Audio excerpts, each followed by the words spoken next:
Thank you so much for tuning in today to Look Before You Speak. As you're aware, the program attempts to draw attention to the fact that we need to think about the ways in which we look at things and consume things and really condition ourselves to look.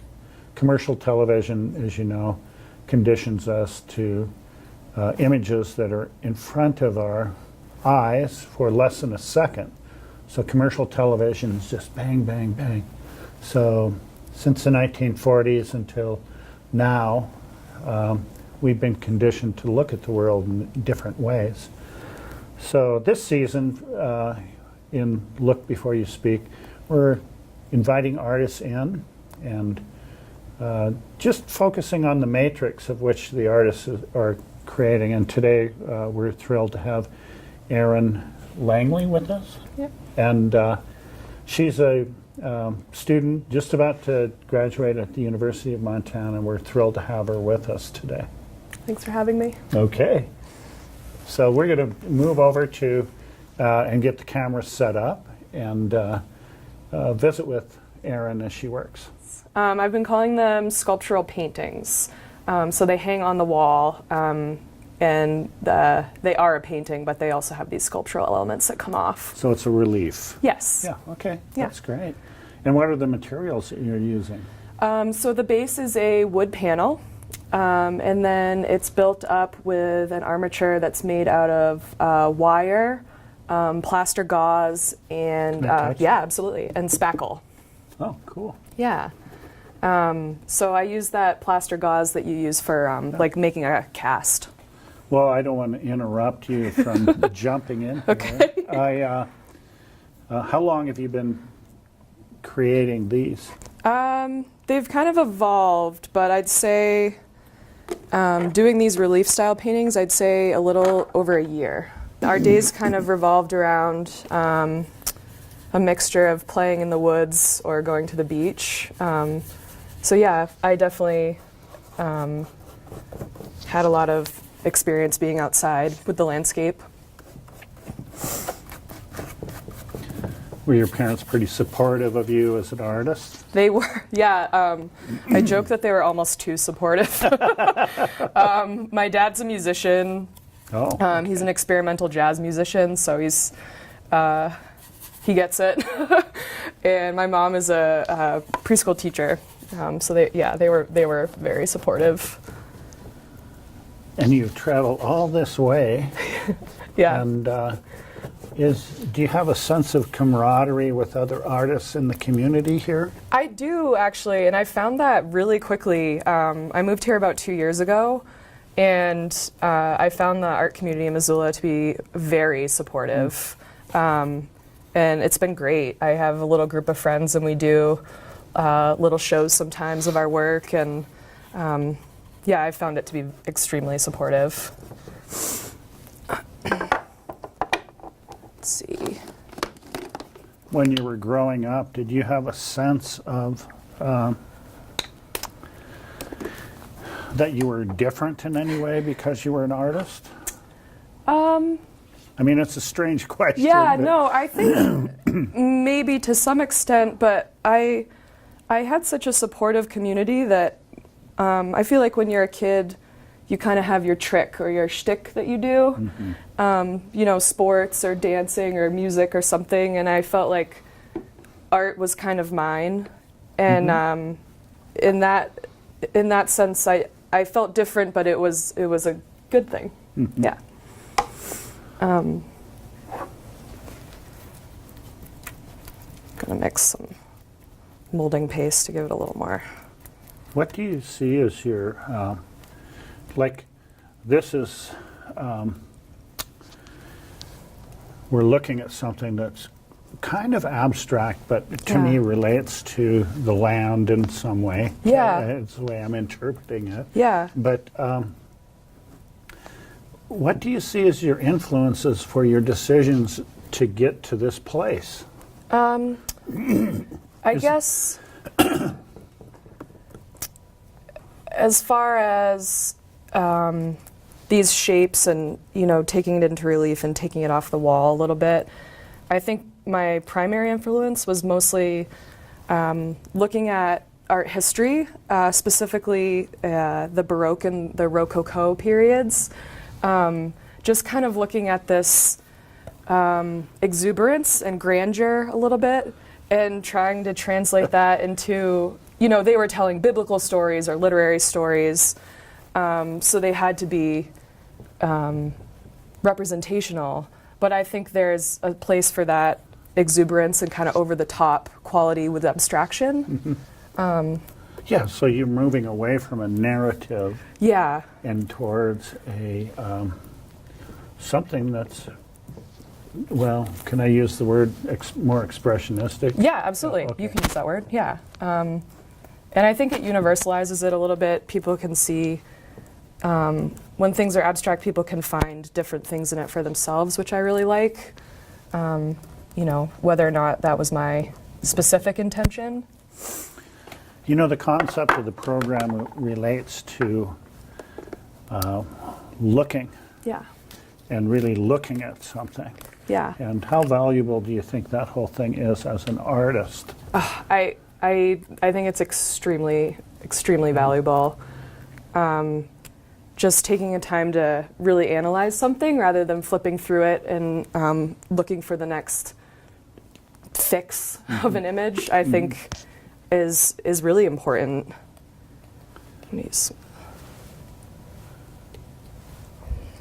What is that? This is just acrylic, but it's phosphorescent green, which is this great color I just discovered. Oh. It has like a glow-in-the-dark quality to it, which I really like. It doesn't glow, but it looks like it could. So it has a fluorescence? Yeah. Okay. Yeah.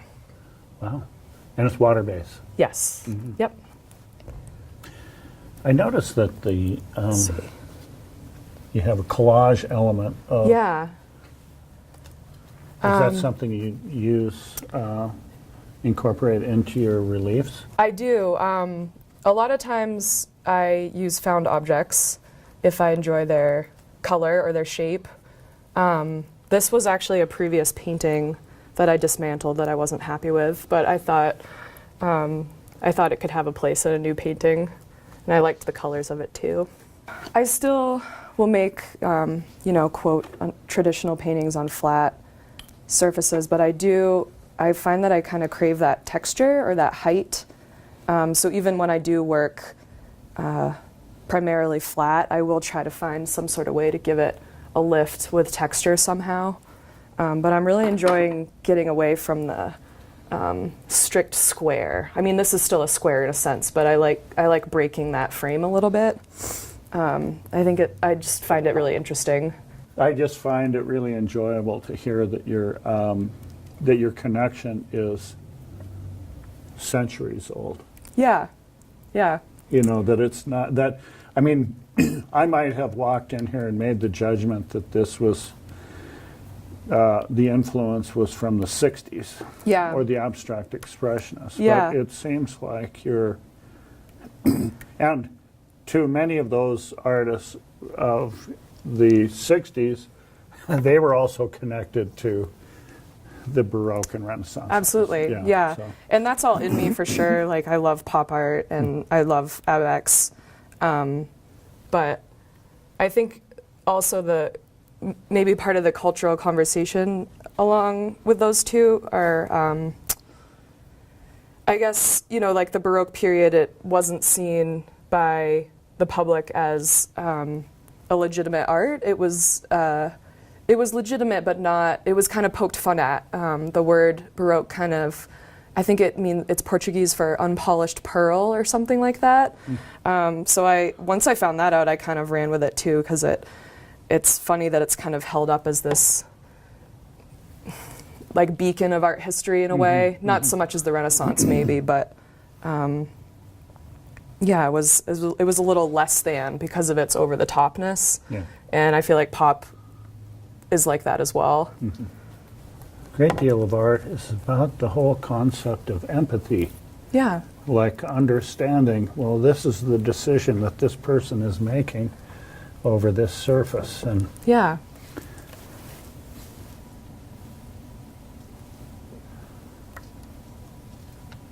Do you ever take, when you have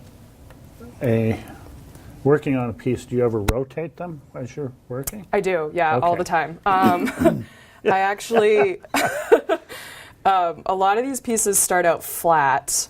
I'll kind of prop them up on like a paint can or something, and I put it on a small table, and I can walk around it as I'm working. This orientation right here is more just because of the way it's hanging for this segment, but it might, we might rotate it as I'm working on it. This reminds me of music. Yeah, yeah. Sometimes when we listen to music, we can empathize with the decisions that a musician is making, putting one note next to another. Yeah. I definitely enjoy, seeing, with music, hearing the process, but with art, seeing the process of the artist, seeing the line of thinking. Okay.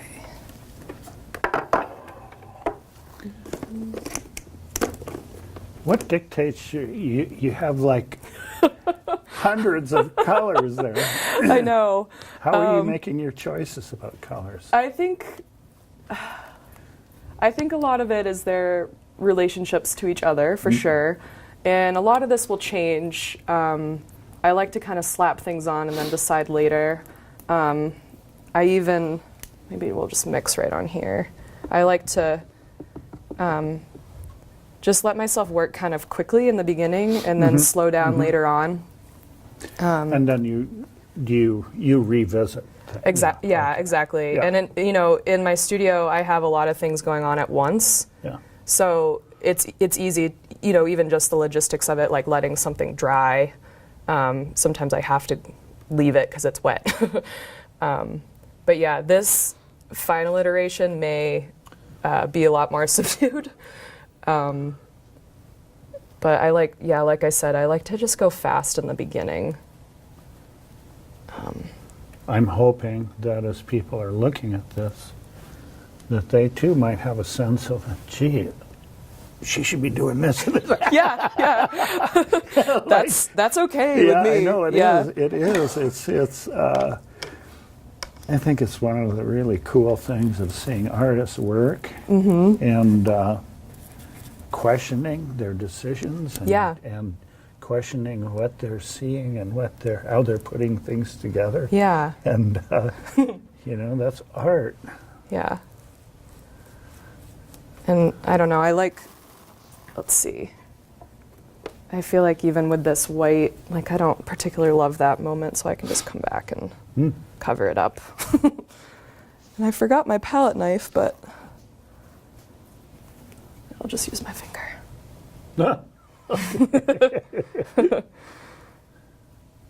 And clean it off. There. So you said you've been exhibiting with other artists in the community. I have. I put together a really great group show with my friend Peyton Humble last summer. It was called Peyton Seats. is actually coming in next week. Okay, Yeah. That's great. He might tell you about it too, but Okay, that's good. yeah, it was just a group of artists. We did some site-specific sculptures and performances at Free Cycles, and we had a really great turnout. It was great.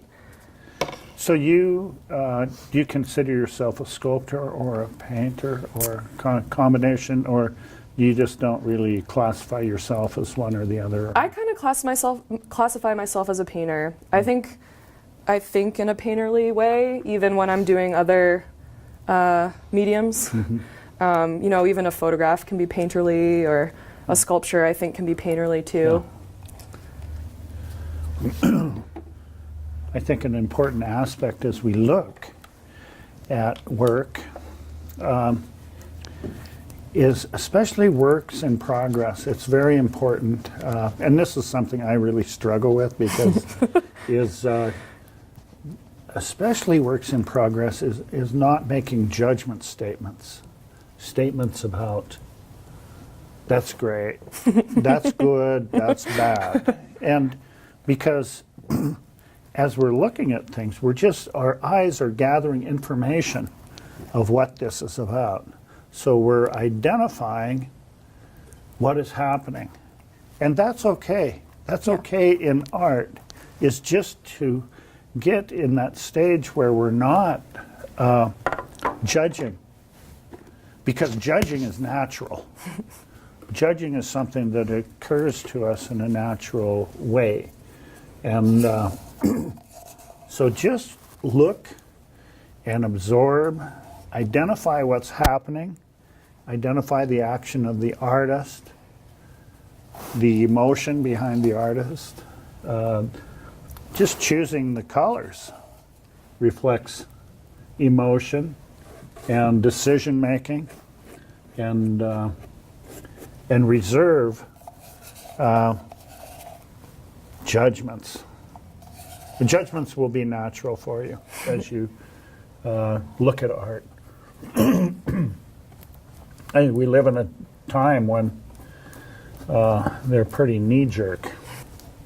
Wow, you're working pretty thick. Yeah. Yeah. That's why I do usually have more. I should have probably brought more than one thing so I could work. Oh, it's okay. Okay. This is great. There I am. I'm making my. And the other thing about when you do make judgment statements, either in front of an artist or you're out visiting a gallery and you're making judgment statements, you're influencing the people around you. Yeah. And just remember to collect information with your eyes. Just be looking, seeing, identifying, describing what is happening. Like you're describing what is happening with the artist. And judgments are easy, or really simple and easy. But learn to inform yourself with what your eyes are absorbing and seeing, and understand why it is that you have these strong feelings of this is great, or this really is terrible. I mean, but learn how to take a step back and also be respectful of other people that arrive in a different place than you do. There is an audience that will be out there that may have an opposing view of yours, and respect that. Just learn how to gain integrity by the information that you're collecting and what it is that you're identifying before you with your eyes. That's really wonderful. It's really wonderful. So, and that's what this program's about. What are you doing there? I'm gonna add some sand. Oh, Yeah. I just like the texture that it gives to the paint. Let's see. Add a little water.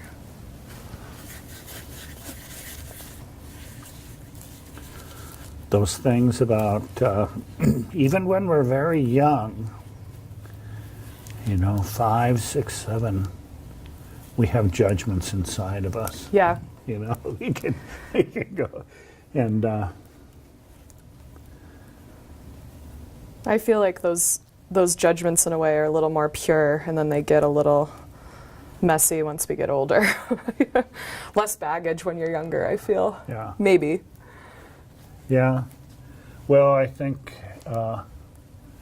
we carry with us as adults more prejudices.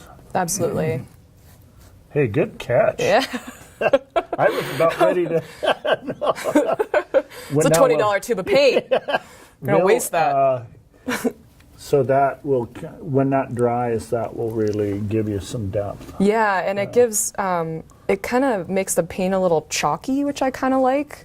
So up next to a shiny paint, the chalkiness is really pleasant. And gives it a nice body too. Now, what is your next thing that's going on in your art life, your art career? Yeah. What's the next thing that's happening for you? So the next big thing is the BFA exhibition at UM. It's going to be at the Gallery of Visual Arts starting April 19th. I think it runs for about a month. Okay. And that's the big kind of thesis exhibition of the undergrads. So the Bachelor of Fine Arts. Bachelor of Fine Arts, yep. Okay. I don't want to pay a lot of money to go to grad school. And yeah, I mean, maybe teaching at the collegiate level. I'm not entirely sure. I definitely, want to still work as a studio artist. I just need to find a way to make that happen. But there's something very natural about artists as teachers. Yeah. And even if your goal is to be a studio artist, Yeah. You have a great deal to share. Yeah, absolutely. Okay. Yeah. It is so difficult to, or I find it as I'm thinking about this, is it's so difficult to think of, you're thinking of color on top of form. Yeah. So, there's all of this thing of, and part of it's photography, but part of it's also the history of painting on the matrix, the flat. Yeah. Just flat, you eliminate Yeah. the texture. Yeah. And now you have this challenge going on Yeah. here, which is a lot different. Yeah. I definitely enjoy, instead of the illusion of something coming out at you, it's kind of great to just make it come out at you instead. Let the illusion become reality. Yeah. I haven't asked this, but am I in your way? No, you're Okay. not. You're fine. Thank you. Let's see. Maybe somewhere in this. It's so, one of the things I think a lot about with artists as they go through life, and this happens, I think, with every art form, is you're in grade school and there's, everyone's an artist. Yeah. And then you get to middle school and, 30% are artists. And then in high school, 10% of the people are artists. And then you get into, there's a handful of people that go to school to seriously study. Yeah. And then you're at a stage where many, many, many people give it up. Yeah. And abandon it. Yeah. And I just have a lot of respect for the people who have made it this far and continue and remain committed. Yeah. And then in graduate school, there's fewer and fewer still. Yeah. I think kind of growing up the way I did, I saw, especially my dad, kind of cobble together careers, but still able to do your art, not even on the side. It's just... And he was a musician. He was a musician. Still is a musician. He constantly playing gigs. He teaches on the side. He'll take graphic design jobs on the side. I think that having that as a example has been really great because it kind of shows you the possibilities of where you can take your art and that it might not always look like what you thought it was going to look like career-wise. So that's been really great. So gifted or talented. Yeah, and it's hard. It's really hard to keep going. It's not the most welcoming, career path, but I think it's really rewarding. Our world really needs our audience, more audience that is compassionate Yeah. And I think the rapid fire way of looking has allowed people to make rapid fire judgments about music, theater, and dance, and Yeah. and painting, and harsh. Yeah.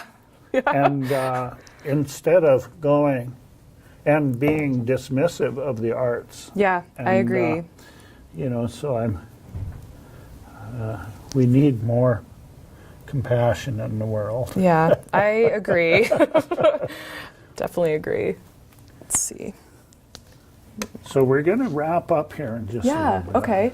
And I've been talking way too much. It's okay. So sorry. And I'm wondering if you could talk about how you envision finishing this. Absolutely. I think what my general process is, like I said before, go fast from the get-go. Just make some kind of rapid, kind of knee-jerk reactions to color and form. Let it dry. This takes a little while. And get back into my studio and maybe edit a little bit. Maybe bring in, for instance, maybe I'll see that this is getting a little too convoluted over here, a little too confusing. Maybe I'll come in with a larger shape to just kind of block that off and make this more of a background for another shape to live on top of. So you won't go back and build up the surface? I may. Oh, I'll see okay. how I feel. Okay. I definitely do a lot of layers building up, and it's kind of different with every piece, believe it or not. But I'll definitely change the orientation and see what I like better, and yeah, maybe just adding, like, I got kind of a candy palette going on right now. I might try to add maybe some more of this color here. More primary blue to just tone things down a little bit. Do you ever have difficulty deciding when something is done? Always. You yeah. do? Yeah, Okay. yeah. I do. These pieces for my BFA exhibition, this will probably be in it in some iteration. I'm thinking of interacting with the wall a little bit more and maybe painting the wall. So a lot of these aren't going to come together until I'm installing them on the wall. Okay. Yeah. But yeah, I'm always wondering if it's done or not. Well, I want to thank you so much for coming Yeah, in today. thank you. And keep up that good work. Thank you so And much. keep at it and don't give up doing I won't. art. Okay. Thanks so Okay. much. Thank you very much. Please join us next week.